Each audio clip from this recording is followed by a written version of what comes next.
Nung isang gabi, sa tahimik na baryo ng San Remigio Antique, bandang 12:05 ng hating gabi, nangyari ang isang insidente na hinding-hindi ko makakalimutan.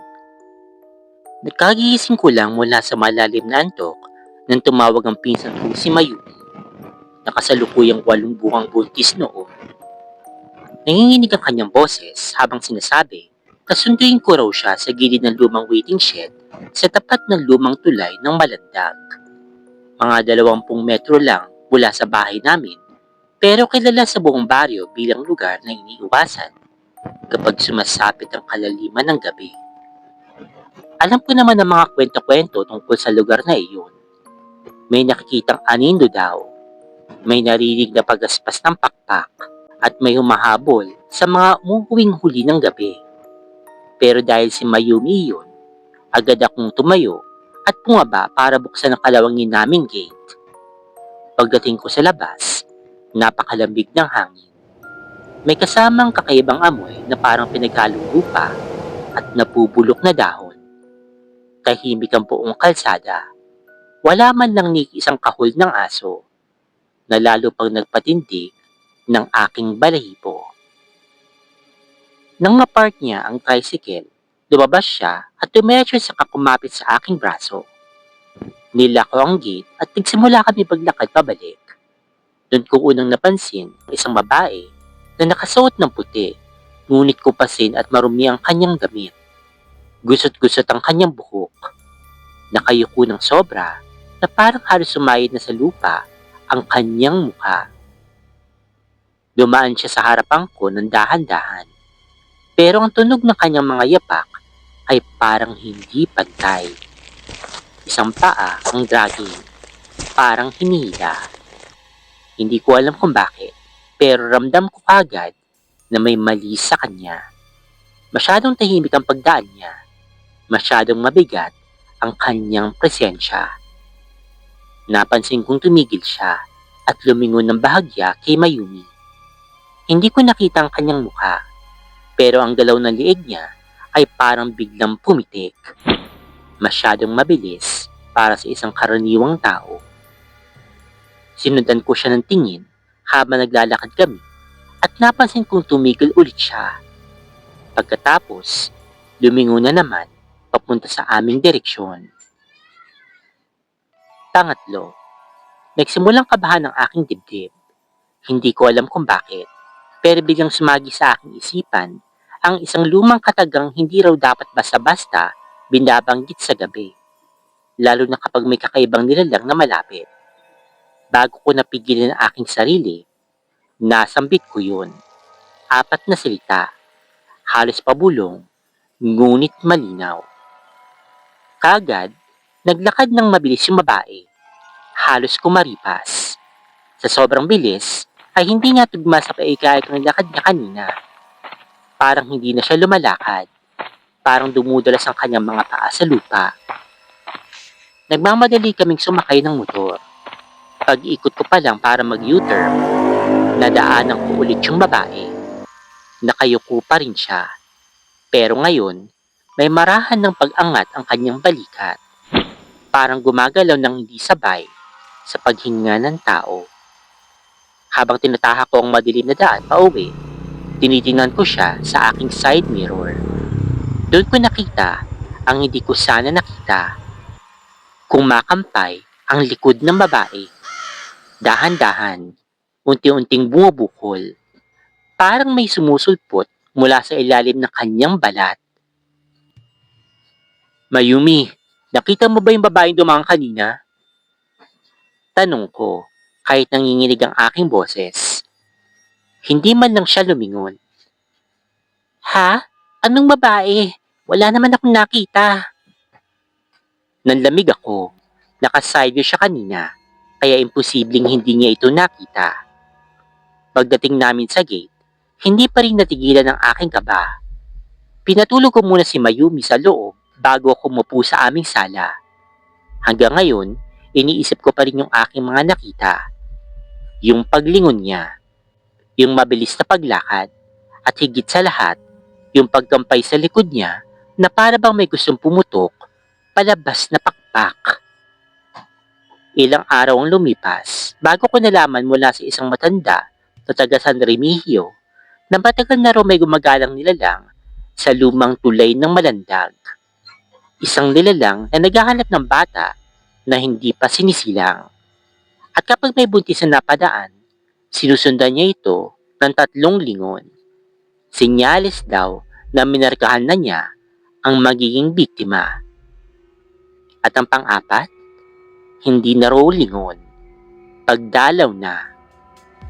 Kinabukasan, sa labas ng gate namin, may nakita akong 3 malalalim na marka ng kuko sa lupa. Paikot, bilog, parang yapak ng isang malaking ibon. Pero mas kinikilabutan ako sa isa ko pang nakita. Sa mismong pintuan ng bahay namin, may isang mahabang hibla ng buhok. Kulay abong puti, sobrang haba, at amoy lupa. Nakaipit sa pagitan ng kahoy at bakal. Parang may kumapit kagabi at hindi ko alam kung kailan babalik. Matagal ko nang nais kalimutan ang gabing ito, pero bawat pagdaan ko sa lumang ospital sa Ligao City, Albay, tila may kung anong gumigising sa alaala ko na pilit ko na sanang binaon. Noon, estudyante pa lamang ako at ang maliit naming bahayan ay umaasa lamang sa isang teaching hospital. Luma, makitid, at kilala sa mga kwentong hindi dapat kwentuhin kapag patay na ang ilaw. Nang makonfine yung aking pamangkin, dun kami pumunta. May bagong wing na raw, mas maliwanag, mas bago, mas ligtas. Yun ang sabi nila. Kasama ko noon ang aking pinsang si Liway, isang mabait at sobrang creative na ate-ate figure sa aming pamilya. Siya ang bantay na kasama ko. Kinahapunan, nagpaalam akong lalabas sandali upang kumain at magabang ng mga kaibigan sa campus na malapit lamang doon. Madaling lumabas. Alam ko ang tamang elevator. Yung nasa pinakadulo, malapit sa radiology wing. At sa lumang chapel na madalas walang ilaw. Kabado man ang itsura, kabaysado ko na. Pagbalik ko, mag-aalas 9 na. At gaya ng dati, napakadilim ng ospital kahit may ilaw naman. Parang yung mga wattage nila ay sadyang pinili para magmukhang patay ang paligid. Ang sahig ay may nakaukit na malalaking dark maroon tiles. Ang dingding, kulay kupas na beige. Ang bawat pintuan, mahaba at makapal na kahoy na mas akma yata sa lumang bahay kaysa sa ospital. Huminga ako ng malalim at tumuloy. Napakatahimik. Wala man ang ingay ng gulong ng wheelchair or papel na pinipirmahan. Kahit ang guard sa lobby ay wala sa upuan niya. Pero sanay ako. Sanay na ako sa katahimikan na parang may nakasilip sa bawat sulok. Dumiretso ako sa dulo kung saan naroon ang elevator papuntang bagong wing. Lagi yung nasa tabi ng radiology na kadalasan patay yung ilaw. At oo, patay nga ulit ang ilaw. Mula sa dilim, mabigat ang hanging para bang kulong. Nung bumukas ang elevator, pumasok ko kagad at pinindot yung tamang floor. Pamilyar, routine, at ligtas. O dapat sana. Pagkabukas ng elevator sa tamang floor, doon na nagsimula ang hindi tama. Ang una kong napansin, maliwanag. Sobrang liwanag. Sobrang liwanag na parang hindi na yun ang ospital na kilala ko. Ang hallway ay mas malapad. Ang puti ng ilaw ay tila LED na bago. Ang mga kortina sa bintana ay malilinis at makintab. Ang mga nurses sa station ay abala. Oo, pero kakaibang mga galaw nila. Masyadong sabay-sabay. Parang nakaprograma. Pero dahil pareho ang floor number at pareho naman yung ayos, pumunta pa rin ako sa room ng aking pamangkin. Pagdating ko sa may pintuan, tumigil ang aking paghinga. Tama ang room number, pero mali ang lahat ng nasa loob. Pagkabukas ko, Malamig yung hangin na parang kulungan ng refrigerator. Walang kahit anong gamit. Walang bag. Walang una namin. Walang bote. Walang kumot. Kahit ang tray table ay hindi pa nadudumihan. At ang kama, nakatapat sa bintana na may manipis na kortinang sumasayaw-sayaw kahit nakasarado naman ang salamin. Walang tao. Walang buhay. Parang hindi kailanman may nanirahan doon. Kinilabutan ako ng buo. Tinawagan ko si Liway. "Nasaan kayo?" Halos pasigaw ko.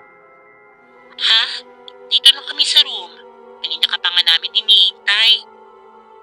Sagot niya, normal na normal. Pero hawak ko ang pintuan na parehong room number, parehong layout, parehong hallway. Magkaiba nga lang ang mundong tinutungtungan ko. Sinubukan kong tanungin ng isang nurse. Miss, anong wing po ba ito?" Hindi siya lumingon. Hindi sila kumurap. Parang hindi nila ako naririnig. Nagsimulang sumikip ang aking dibdib. Totoo ba ito? O bangungot ba? At dun ko narinig.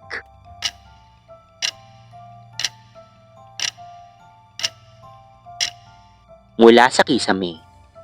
Dumudulas. Gumagapang. Papalapit. Napalunok ako at umatras. Mabilis kong pinundot ang elevator at naghintay na parang tatakasan ko ang sarili kong anino. Nang bumukas, agad akong pumasok. Pagkababa ko, hindi labing aking nakita. Radiology ulit. Maliwanag kanina. Ngayon ay mas madilim pa. Mas malamig. At mula sa koridor, may pailing-iling na anino na parang nag-aakit. Pero tamang elevator. Tamang napindot ko. Tama ang lahat. Hindi ako naliligaw. Bulong ko sa aking sarili. Habang nakatayo ako doon, may humaplos sa aking batok. Hindi hangin. Hindi rin tao. Para siyang kamay na malamig na basa. Napatras ako sa pader. Wala namang tao sa aking likuran. At sa kauna-unahang pagkakataon, narinig ko ang tunog na hindi ko makakalimutan. Isang mahabang paghingang parang pagod na pagod ang gumagapang dun sa kisame at unti-unting bumababa. Wala na akong pagpipilian. Sumakay ako muli ng elevator at pinundot ang floor ng aking pamangkin. Nanginginig, hindi humihinga ng maayos. Pagbukas ng pintuan, para kung binuhusan ng tubig. Dim lights, beige walls, mabigat na kahoy, mabagal na fluorescent na kulay dilaw, at ang mga nurse na humaharap at tumatango sa akin. Normal, pamilyar, parang walang nangyari. Pagdating ko sa tamang room, oo, ito na talaga, naroon si Liway. Nakaupo, pinapaypayan ng aking pamangkin na mahimbing na natutulog. Bakit ang tagal mo? May nangyari ba? Tanong ni Liway. Hindi ko siya masagot. Hindi ko kaya. Pero ang pinakaayaw ko sa lahat, habang papasok ako, napansin kong nakabukas ng kaunti ang bintana sa room namin, kahit sinarado ko ito bago ko umalis. At sa gilid ng kortina, may maliit na marka, parang bakas ng mahabang kuko na humaplos mula sa labas papasok. Pagkalapit ko, nakakita ako ng isang bagay na hindi ko maintindihan kung paanong napunta doon. Isang hibla ng puting buhok. Mahaba, manipis, at amoy antiseptic na luma. Tiyak ako na hindi yun mula sa isang tao.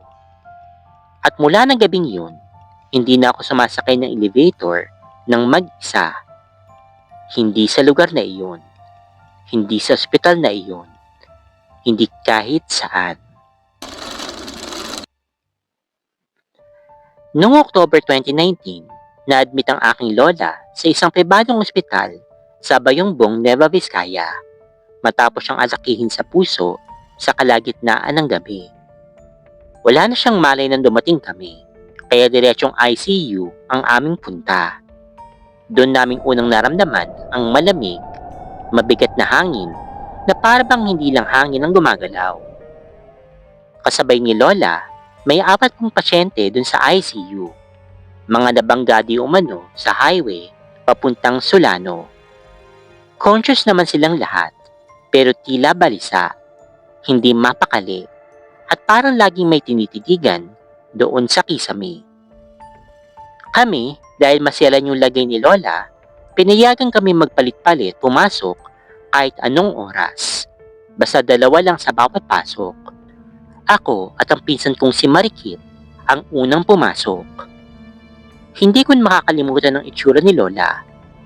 Intubated, maputla, parang natutunaw ang mukha niya sa mga tubo at ilaw. Napakabigat tingnan. Habang nakatayo kami sa gilid niya, biglang sumigaw ang isa sa mga pasyenteng nabangga. Paalisin niyo sila! Ang dami nila! Hindi ako makahinga! Napatigil kami. Lumapit yung mga nurse. Pinapakalma siya. Sinabing wala namang ibang tao. Pero hindi yun tumigil. Maya-maya, ang isa pang pasyente ay napahiyaw. Pumupuno sila sa gilid! Ang sikip! Palabasin niyo ang mga tao! Ang isa naman, nanginginig habang nakapikit. Huwag po. Huwag niyo akong lapitan. Hindi pa ako sasama. Kami, tahimik lang. Akala namin ay trauma lang. Disorientation dahil sa aksidente. Pero nang tumingin ako sa paligid, napansin ko na kakaiba na ang lamig. Hindi lang basta aircon. Malamig na parang nalulunod ka sa ilalim ng tubig. At may unti-unting pagbigat sa dibdib ko. Parang may presensyang nakatayo sa aking likuran. Nung lingunin ko naman, wala. Pero iyon ang pakiramdam sa aking balat. Kinagabihan, habang ginigising-gising namin si Lola at umaasang may milagro, mas lumalakas ang sigaw ng mga pasyente ng ICU. Ang dami nyo! Lumayo kayo sa akin! Lumayo kayo! Muling nagtakbuhan yung mga nurse. Kami, mas lalo pang kumapit sa huling hibla ng pag-asa. Hanggang sa kinuha na nga si Lola. Tahimik yung monitor. Walang sigaw mula sa mga pasyente sa sandaling iyon. Parang sabay-sabay silang napagod.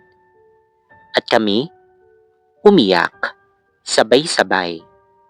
Ilang araw ang lumipas bago namin naayos ang libing. Mabigat, pero tinanggap na lang namin.